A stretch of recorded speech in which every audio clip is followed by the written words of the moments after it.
Hello दोस्तों, welcome my channel Harish Singh 3182 Sai Baba के दीवाने। भक्तों, आज मैं साईं बाबा की एक ऐसी चमत्कार कहानी बताना जा रहा हूँ जिसको सुनकर आप हैरान हो जाएंगे। सोचोगे ये क्या हो सकता है, पर हाँ, ये हुआ है और मेरे साथ भी हुआ और एक मेरे दोस्त के साथ भी हुआ है। कहते हैं कि पित्त की थैली में एक पथरी होती है जो कि ऑपरेशन से निकलती है, वो निकल नहीं पाती और इससे लोग बहुत परेशान होते हैं। आपको ये भी पता है आज की डेट में पथरी सबके होती है, किसी की पित्त में होती है, गुर्दे की में होती है। तो गुर्दे की तो निकल जाती है क्योंकि दवाई चल रही है, आज की डेट में दवाई से निकल जाती है, बट हाँ, पित्त की थैली में नहीं निकल पाती।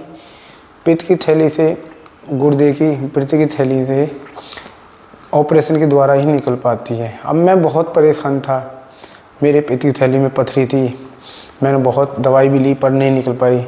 और पथरी का दर्द इतना बहुत ख़तरनाक होता है कि अगर आपके दर्द हो गया ना तो आप ये सोचोगे अरे यार क्या करूँ मैं, पूरा शरीर कांप उठेगा, ऐसे लगेगा जैसे आपकी जान जा रही हो।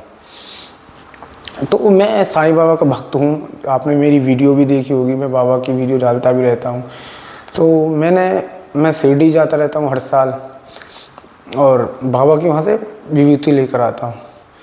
तो पहले मैं वीडियो भी देखता था बाबा की, और मैंने बहुत वीडियो भी देखी कि बाबा की विभूति खाओ तो आपकी बीमारी ठीक हो जाती हैं, आपके जो रोग दोष हैं वो रुकते हैं, कोई भी शरीर में रोग पुराना हो उससे बाबा की विभूति खाने से ठीक हो जाता है। और तो मैंने सोचा क्यों नहीं इसी को अपने ऊपर प्रयोग किया जाए। तो मेरे पास बाबा जी की विभूति रहती थी जो शिरडी से लाया हूँ, आपको भी मैं दिखाता हूँ। चलो एक सेकंड होल्ड पर। तो हाँ दोस्तों, फिर मैं चलो बताऊँ कि बाबा की विभूति मैं शिरडी से लेकर आता था और वो मैं अपने पास रखता था क्योंकि मैं सोचता था वो एक्चुअली कभी क्या होता है, मेरी एक छोटी सी बिटिया भी है, बच्चे भी जो विभूति को जैसे उनको झपटे आ जाते हैं तो माथे पे लगा दिया या उनको चटा दो तो वो भी ठीक हो जाती हैं।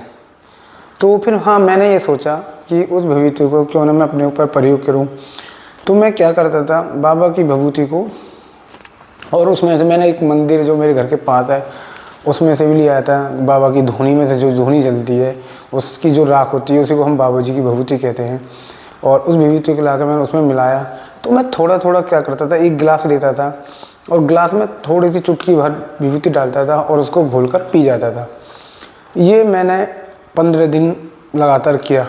आप अचंभा हो जाओगे, आप अचंभित हो जाओगे। क्यों? 15 दिन के बाद मैंने देखा कि मेरा पथरी का पेन बंद हो गया है, पथरी अब लग नहीं रही मेरे को है। तो मैंने डॉक्टर को चेकअप करवाया, डॉक्टर से करवाया कि अब देखो, मैंने अल्ट्रासाउंड करवाया। अल्ट्रासाउंड के बाद देखा कि मेरी जो पित्त की थैली की पथरी थी वो निकल चुकी है। तो डॉक्टर भी पूछने लग गया, डॉक्टर भी अचंभा हो गया कि यार बिना ऑपरेशन के ऐसे क्या हुआ जो तुम्हारी ये पित्त की थैली की पथरी निकल गई। तो मैंने उनको बताया कि ऐसे कि मैं साईं बाबा को मानता हूँ और मैंने को उन पर विश्वास रहता है कि बाबा मेरी हर चीज़ ठीक करते हैं, हर सब्जी। तो मैंने उनकी विश्वास से ही उनकी विभूति को सुबह शाम लिया और पानी में घोलकर और अपने पित्त के पास मैंने लगाया भी, तो उसी का ये असर है। तो ये मेरे साथ हुई एक चमत्कार की घटना है।